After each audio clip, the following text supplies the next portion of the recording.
We just finished out 2023, so I'm going to do a market update for the entire year of 2023 in the Boise area and surrounding areas. We're covering Ada County and Canyon County today.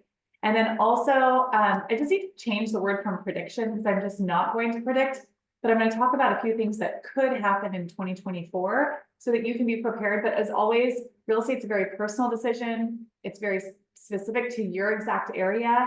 And we'd love the call and the opportunity to talk to you about your real estate dreams and goals. And from us, it's educationally backed. We want to be helpful. We want to be of service. There's a reason why we've sold 2,000 homes all by referral. It's because we've always done the right thing to help people. I've been through many cycles. I've been through 4 presidential elections, 18 years selling real estate, and it's an honor to serve you guys. And I'm very excited to share some dorky charts and graphs today. Okay, so here's Ada County for resale, how we ended the year. We ended the year at 1.1 months inventory. Ooh, that's lower than the way we ended the year in 2022. We were at 1.4 months inventory. So we're extremely low still. That means we're a seller's market. We won't get into a balanced market till we're about 4 or 5 months inventory. And we're not at the buyer's market yet, unless you're over $2 million.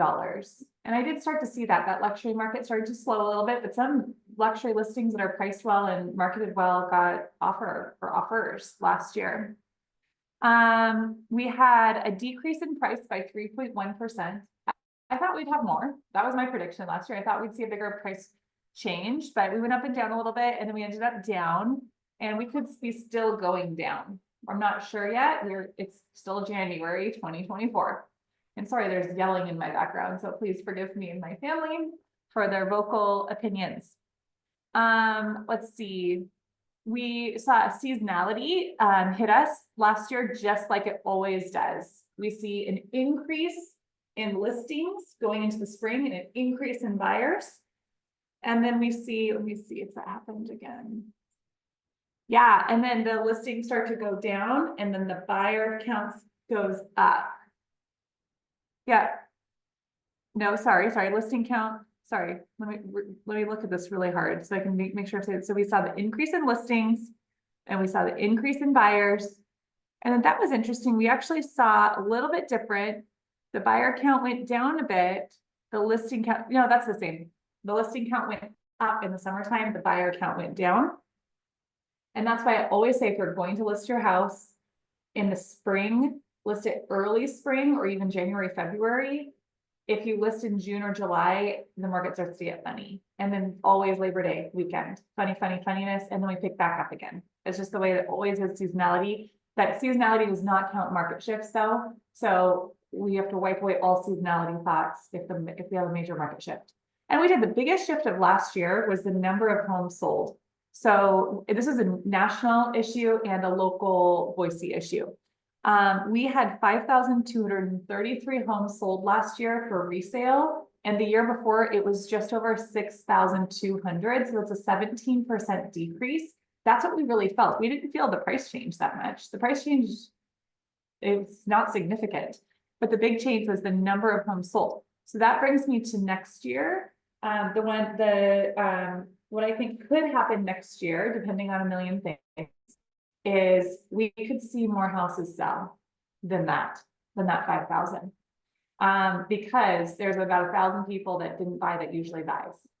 So they could all just come and finally decide, interest rates go down a little bit, and they go, okay, we're buyers now. So if you're a buyer, you could see more competition as the year goes on. We'll see. Prices, I think prices are going to stay the same. Maybe they'll go up a little, maybe they'll go down a little. Every micro neighborhood's different. But in general, we're not going to see a big change in price. And I also don't think we're going to see rates go below 5, maybe not even below 6. So hopefully at the 8% that we got to this year, that's in the past. We won't see that this year. And maybe rates will kind of go up and down a little bit, but down hopefully, but not a huge significance. If rates go way down though, we will see an increase in buyers and maybe even more multiple offers. In the last couple of weeks, we started to see multiple offers again, more showings and more activity. So spring has started. Now we're going into an election year. So sometimes the first part of the year looks really good in the economy because the government's trying to make it look good.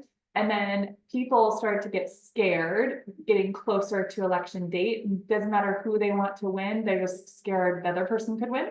So we sometimes see a decrease in activity in real estate going closer to election time. So I'm hoping for a good first, second quarter. I'm not very hopeful for the third quarter.